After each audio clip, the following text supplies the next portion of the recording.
таърихро омӯхта истода, мо ба хотири таассуботамон рӯйдодҳои таърихиро нодида гирифта наметавонем. мо бояд далелҳоро таҳқиқ кунем, то ки онҳо моро ба сӯи ҳақиқат роҳнамоӣ кунанд.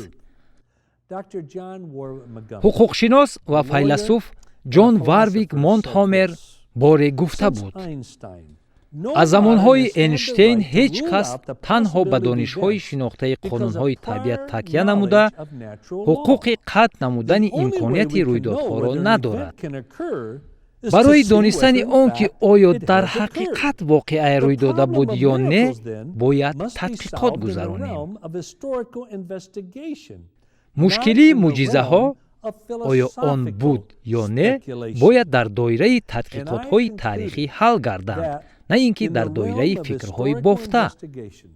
ҳамин гуна ман ба хулоса омадам ки дар доираи тадқиқотҳои таърихӣ барои одамони оқил далелҳо кифояанд, то хулоса бароранд ки дар рӯзи сеюм Исо аз мурдагон эҳьё шудааст.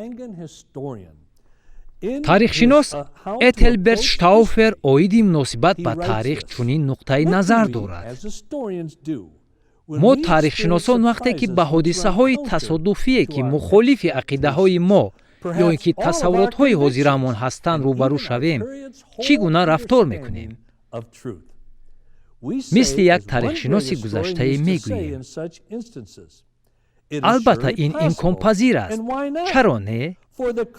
барои таърихшиноси равшанфикр чизи номумкин вуҷуд надорад. таърихшиноси муҳтарам Филипп Шаф боре чунин қайд намуд: мақсади таърихшинос ростқавл ва одил будан аст. таърихро ба нақшаҳои худсарона ва зӯракӣ равона кардан мумкин нест.